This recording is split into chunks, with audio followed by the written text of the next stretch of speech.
Hi, my name is David Callanan. I'm the General Manager of Corporate Trustee Services at Public Trust. Here to talk to Mark again about funds management, the role of a supervisor, the role of a custodian, and overall how we deliver great outcomes for New Zealand investors.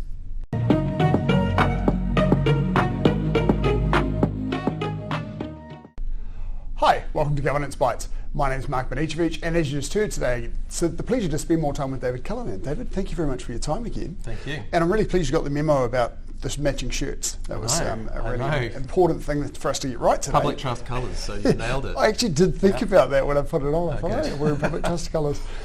We are here to talk about KiwiSaver and fund management supervision, because that's one of the services that Public Trust offers, of course, is supervision to KiwiSaver schemes and managed funds. Can you tell us just briefly about supervision? I know you covered this a little bit last time we chatted, but let's just have an intro. Yeah, look, the role of a supervisor is can also be labelled as a role of a trustee. So, and a trust is a legal entity that exists to look after the interest of underlying beneficiaries.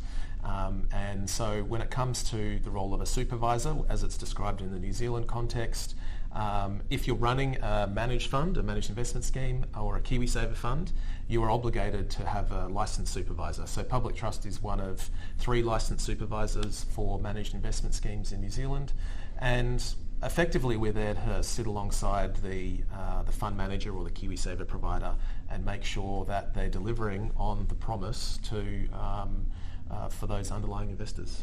So to some extent you're almost acting like an independent governance entity overseeing, and then you're talking to the entity's own board.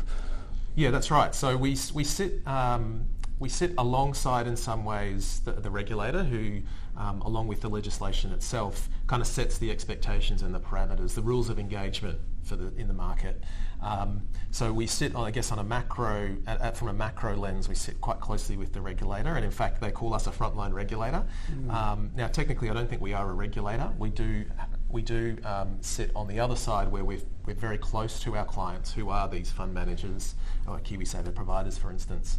And by sitting alongside those entities, those boards, we're able to get right into the details of how they're delivering on their, as I said, on their promise. And when I say promise, it's about the product that they're delivering, running an effective and efficient business, because the burden of fees in these products is actually really important as well. So ensuring that they're efficient is also relevant.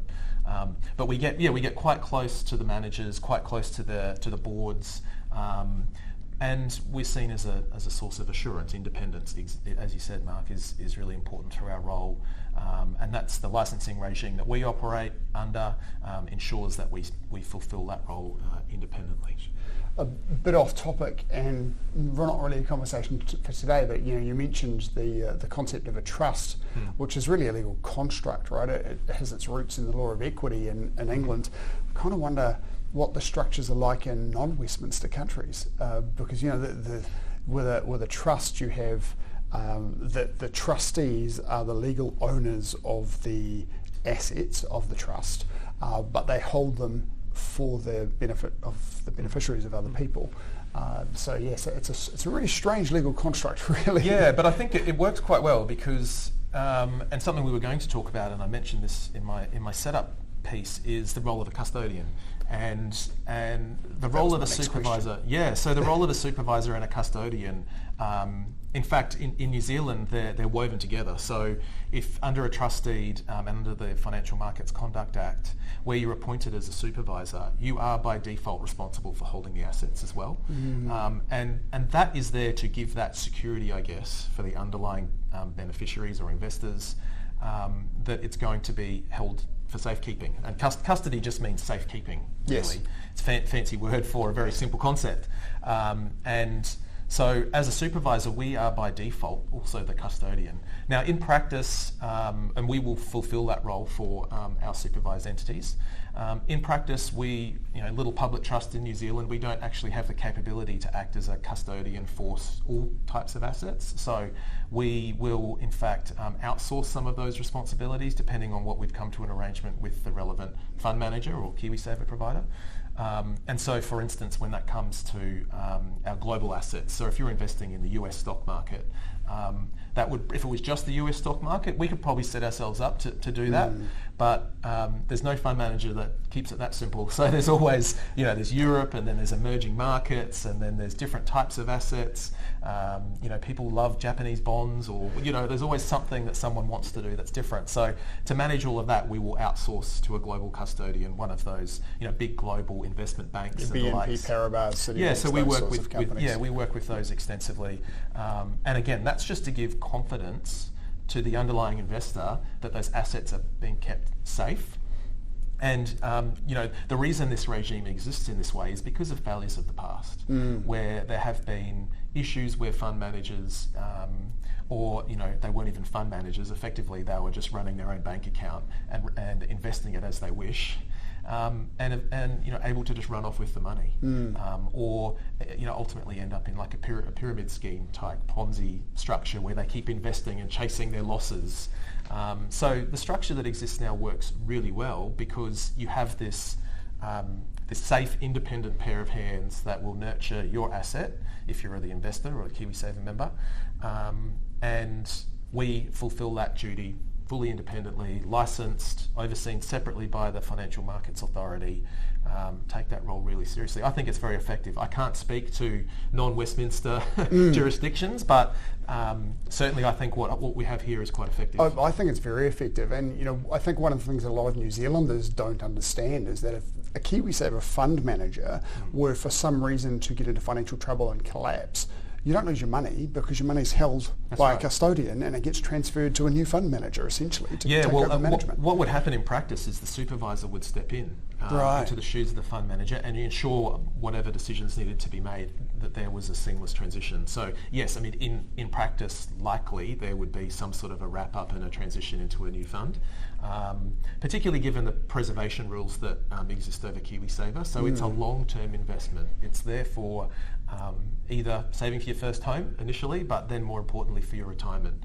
And so it's in no one's interest for that to be vulnerable to short-term challenges with a business that maybe has good intent but isn't able to deliver on, as I said, that promise, which is a long-term outcome. Yes, so the risk for you if you're investing in KiwiSaver is in the volatility of the assets themselves, but not in the fund manager in terms of that financial risk. Why is strong governance of KiwiSaver schemes important to investors?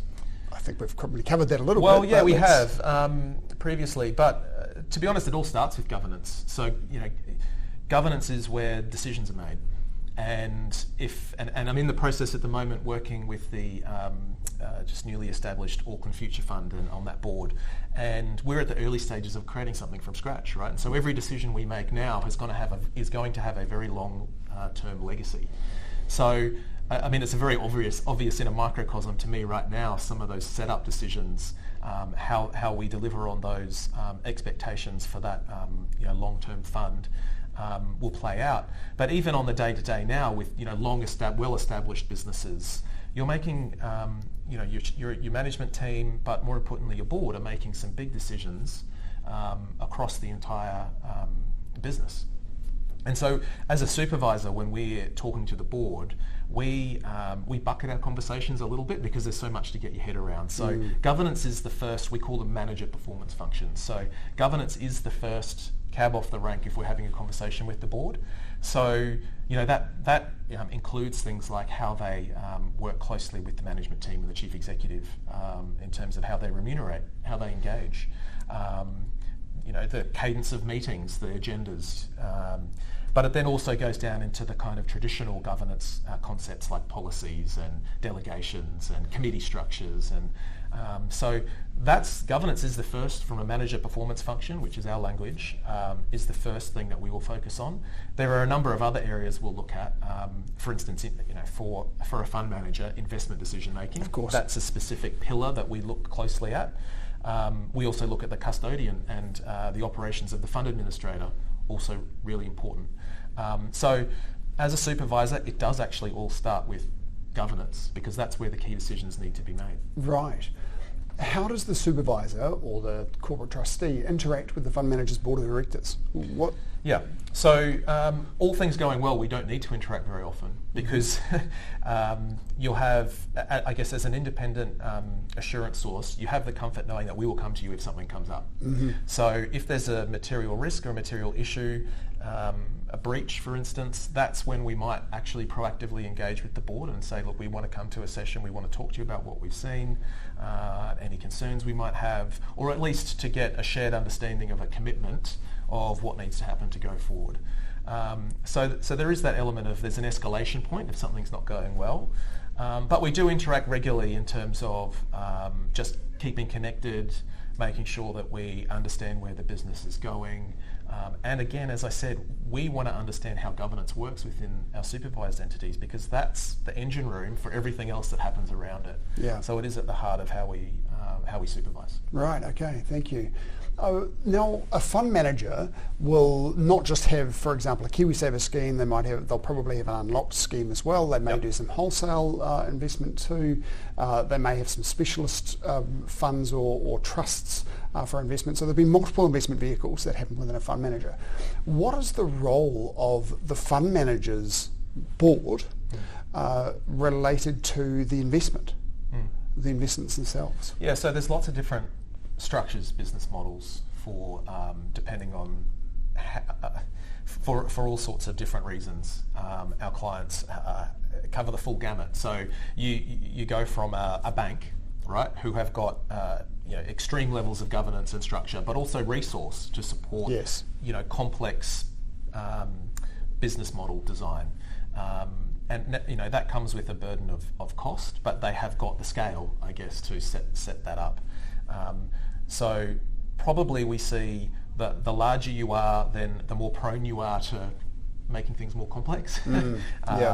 Whereas maybe some of our smaller clients, smaller fund managers, they've got a very direct and very explicit mandate that's within, they're strongly founded in one product or one pillar. But then as they grow and are successful, they start to add more complexity. And again, that's where governance has to come to the fore because every one of those small micro decisions is adding complexity. And so ever more so, it becomes important to invest in your compliance function, your risk function. Have you got your eyes up, not just down in terms of short-term, long-term? And I think that's probably what we see is the more complex it gets, the bigger you get. Or sort of the bigger you get, the more complex it gets. They kind of go hand in hand. And that introduces new risks. Right. So some of our clients take a very, in terms of investment decision making, there are some that have got a strong bent towards passive, which tends to be lower cost. Yes. And so those boards, their focus is with management is really on picking the lowest cost, consistent passive investment manager. Whereas there are other clients of ours who, they've got a bespoke product offering which is quite active, and their clients want that. They want an active. They're looking for a little bit more risk and a return for that risk. So there's no one size fits all here. There are different, and then there's blended hybrid versions, across those extremes. We've got a client that's recently, in fact, we've got two clients now who have got crypto funds. So cryptocurrency, interesting asset type in itself because, let's not get into that. I was called, on another podcast, I was called TradFi, a traditional finance person, and that's probably a bit more alternative. But there's an interest, there's a desire for that kind of asset. Yes. So if you're on the board of a fund manager and you see there's a desire from consumers to get into that asset type, why not go there? As long as it's done with the full disclosure and compliance and it's administratively set up really well. And there's a debate to be had about whether you should have crypto within your KiwiSaver because that is a very long-term investment vehicle. But certainly in terms of if someone's going to put their own money aside into whatever kind of asset they want, then they should go for it so long as there is these good structures that sit behind it. And we as a supervisor, I guess, want to work alongside our clients and the boards to make sure they've got all of that well set up, that your administration, your operations is operating effectively. You've got the right asset managers if you're outsourcing it or investment managers, and that you've got good processes around disclosure, reporting, all of those things for your clients. So there's there's lots of different ways to run and invest. For a board, they need to understand their approach, hopefully reduce complexity if you can, but there is always going to be a degree of complexity in a business because you're trying to compete in the market where you need to be slightly different from one another. So you need to understand your business, and then we as a supervisor hopefully bring that kind of holistic, over the top understanding to support those boards in making those decisions. Right. So as you described, the board's role is, as you'd expect, the higher level governance, the structure of the entity, the strategy of the entity, which may be decisions around what sort of funds to offer, for example, based on demand in the market. And then you'll have an investment committee that will be overseeing the investment decisions themselves, and then your investment analysts supporting them, particularly in an active fund and a passive fund. It's more, as you say, about identifying the right manager and keeping the costs down, keeping the structure down. What are the key issues facing managed funds currently, and what do you do as supervisors in those areas? There's a lot going on for the market at the moment. So in our previous discussions, I've talked about the role of the regulator, and they're raising the bar, which is a good thing. So there's quite a few things which managers are expecting to be investing in, frameworks, processes. In particular at the moment we've got to focus on liquidity risk management, which is really important. Right. So if you're just investing in S&P 500, there's quite a high degree of liquidity in the market. But if you're investing in property or other private assets, private equity, so liquidity is really topical challenge for you to manage. So rightly the regulator has set out some parameters that they need to meet in that space. There's lots of other areas like that where the regulator and the supervisor, we've got a shared interest in the performance of these funds and compliance of these funds. So other areas, climate-related disclosures and environment and social governance, there's a real focus on that, and conduct generally, which we spoke about in my previous podcast session. Value for money was a big focus recently. So whether you're active or passive doesn't really matter. You need to be able to tell a story that your product delivers a good, valuable service for the fees. Yes. And where there are performance fees associated as well, that bar is even higher. Have you earned those fees is kind of the question that gets asked. So those are all challenging questions for fund managers to navigate. And then the biggest challenge right now is actually one of scale. So in New Zealand, we're actually relatively small. I mean, no surprise. Very small. Yeah, but the funds management and our retirement savings sector is also very small on global standards. Particularly compared to Australia, the superannuation regime has been operating for longer, higher contribution rates, considerable success in terms of growth, and they're able to invest as a result in those businesses. Now, they have their own challenges, but I would rather have the challenge of being too big and having a huge amount of influence, politically and in terms of the economy over there. Here, that influence is much smaller currently, and in fact, New Zealand's dependence on the New Zealand Superannuation Fund in the long term is becoming more and more apparent. So, great decision to set up that fund, but we're going to be leaning on that more and more, unless KiwiSaver as a vehicle or other types of private savings vehicles can really get to scale. And so I think that's a big challenge for fund managers. Currently, we're squabbling over our share of market, but actually we need to join together a little bit and grow the market and get the size of the pie rather than fighting over our slice. The pie needs to get bigger. Absolutely. And so I think that's probably the biggest challenge, alongside navigating some regulatory, managing those internal facing challenges. I think the bigger challenge is one for New Zealand to lean into. Yeah, and that's not just, I know, from the view of the manager, it's also from the view of the investor as well, right? Because, research tends to show that investors should be putting in 12 to 15% of their salary from the day they start work until the day they retire. Australia's moved up to 12% or something now? Nearly there, next year. Next year. And New Zealand's on 3+3. So we're not investing enough to save for our own retirement. So as you say, there's still this need to lean on New Zealand super, and hopefully the push will happen where those contribution rates will increase so that Kiwis can retire on a much more comfortable footing than they will at the moment. One of the challenges there is that, of course, the people that are making the noise around this are fund managers, and it's very easy for people to point the finger and say you're just doing it in your own interests. Yeah. But it's really not the case. We have to be doing this for society in general, which does bring me on to my next question. What are the macroeconomic and societal issues that you're gripping with as a supervisor that fund managers are gripping with? Yeah, I mean that is the retirement adequacy gap is the macro issue for our sector, and in fact I think for the economy. If we're going to look ahead 5, 10, 15, 20 years, what's the legacy that we as market participants right now are going to leave? And I think, again, you can always look to the Australian example, but it is a really good example. Absolutely, it is. Where you had a Labor Party over there, and it's not about the politics, it's about the decision that was made, a kind of selfless decision to invest some political capital in a retirement scheme, in the superannuation. Early 70s, wasn't it, in Australia? Probably more recent than that, I think. I mean 80s and into the 90s. I remember Bob Hawke and Paul Keating. And they started small, like KiwiSaver did, and I think it was the plan with KiwiSaver here too was for it to keep growing. Yes. But it sort of got cut off at a certain point.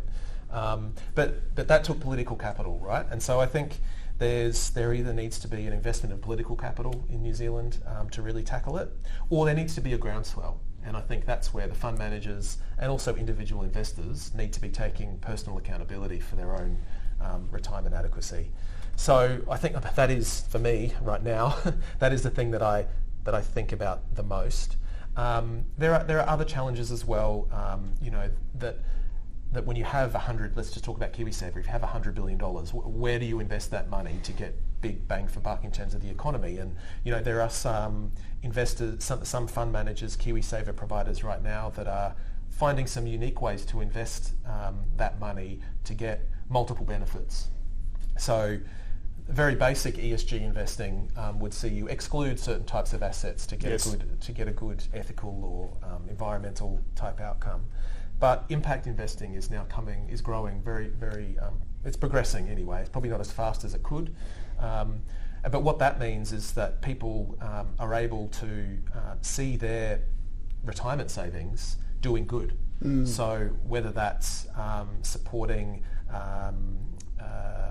CHIPS, community housing, infrastructure development projects, whether that's investing in homes for the homeless, or lower cost houses for build to rent type programs. They all have risks, but they also are mechanisms to use capital for potentially good in New Zealand. So I think there are lots of ways that this $100 billion in KiwiSaver, but even more broadly, we can and probably should be investing to get those multiple benefits. And that might include, and this is something that certainly from a policy perspective is under discussion, more investment in New Zealand private assets. Because we are so small, why do we send all of our money offshore? Why not invest in some local businesses and create that self-fulfilling local economy? While we continue to grow at scale, you may as well utilise that capital locally. While balancing that with diversification. Yeah, so absolutely. Having a small allocation to New Zealand, but even a small allocation on $100 billion is a reasonable sum of money. Yeah, right now it's microscopic. So there is definitely some room for that opportunity to be exploited, whether we're talking impact investing or private assets. Yeah, infrastructure and so forth. Well, to be honest, that's the big conversation, which is infrastructure. So public-private partnerships. Yes. Very successfully, industry funds in Australia have had delivered a massive change program in terms of infrastructure. I saw over the weekend that the most successful public infrastructure project is in Sydney. It's one of the Transurban or Urban Link tunnels, and so it's just printing money right now, and that's owned by industry funds. Wow. And so, but that's an infrastructure that delivers great economic benefits for Sydney. Absolutely. As well. So I think that infrastructure opportunity, the more we can lean into that in New Zealand, then the more we can make the economy thrive. Absolutely. What does good look like when it comes to funds management, and how does governance fit into what good looks like? That's a very broad question. what does good look like? I think it starts with governance. So a strong board that understands its business and gets good information will make better decisions and drive good outcomes for the customers, the consumers. So governance is at the heart. Good also means good conduct, which we've mentioned previously, investing in compliance, investing in systems and tools, because I think we run the risk, particularly in little old New Zealand, where the number 8 wire kind of, you can only get so far with that, right? And there's a point that, particularly if you're talking about a long-term investment vehicle, you need to set things up for the long term. So it takes that upfront investment and commitment. So to me, good really looks like thinking about those longer term outcomes.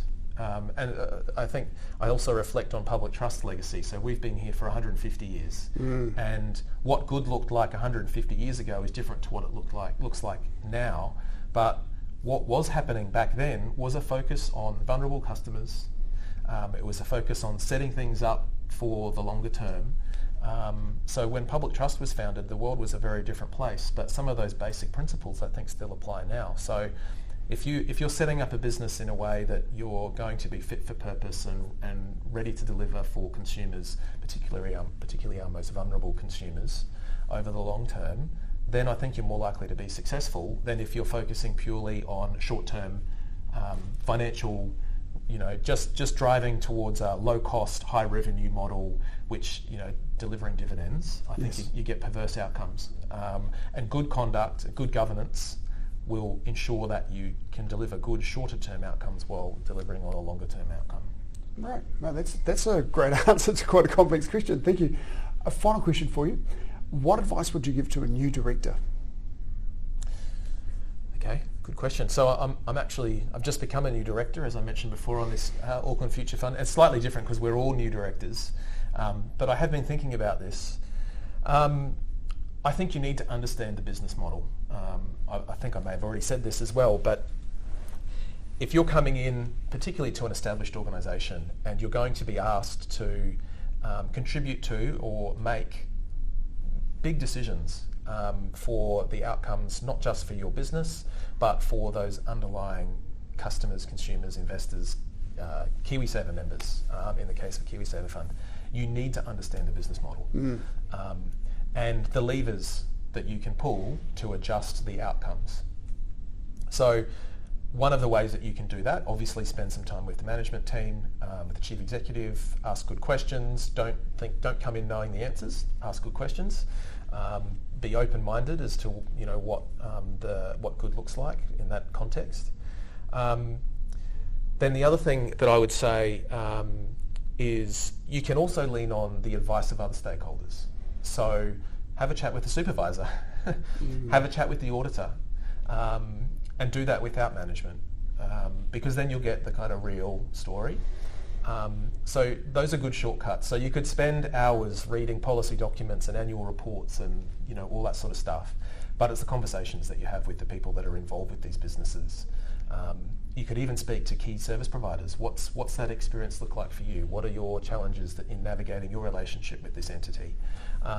So I think a new director has a unique opportunity to come in without the biases of the past and to be informed about what this organisation is doing, both in terms of the detail of the deliverables for those investors and the short-term performance, but also how they're setting themselves up for success, who they partner with, what they're saying when the board's not in the room, what's the culture of the place. Talk to some staff. Yes. I know Craig Stobo's just recently become the chair of the Financial Markets Authority, and he's spent a huge amount of time with the staff to get to know them. So he could just spend time with Samantha Barris, the CEO, and of course he's done that. And, yes. And she's a great operator. He's got a lot from, of course, engagement with that executive team. But also he said, no, I want to hear from the staff and I want to hear from market participants. And he's also going offshore to talk to, what are the equivalent competitors, not competitors, what's happening in other jurisdictions. Mm-hmm. So, a shout out to Craig. He's spending a lot of time there. Now that's a new chair as opposed to just a new director. Yes. But as we've spoken about previously, as the chair, you're the captain of the team. So that role is hugely important. So having those conversations builds up, I guess, that deeper understanding of how the organisation operates in reality, so that you have that foundation to then look forward as to what decisions need to be made for the longer term. That's really valuable. Thank you very much, David. I really appreciate your time today. Hopefully we'll get a chance to catch up again soon. Yeah, sounds good. We'll see you next episode. Thanks, Mark. Thank you for watching this episode of Governance Bites. We have more episodes on YouTube and your favourite podcast channel, where I interview directors and experts on various topics relating to boards of directors and governance. We'd love to see you back, and please like, subscribe, and share the videos and podcasts.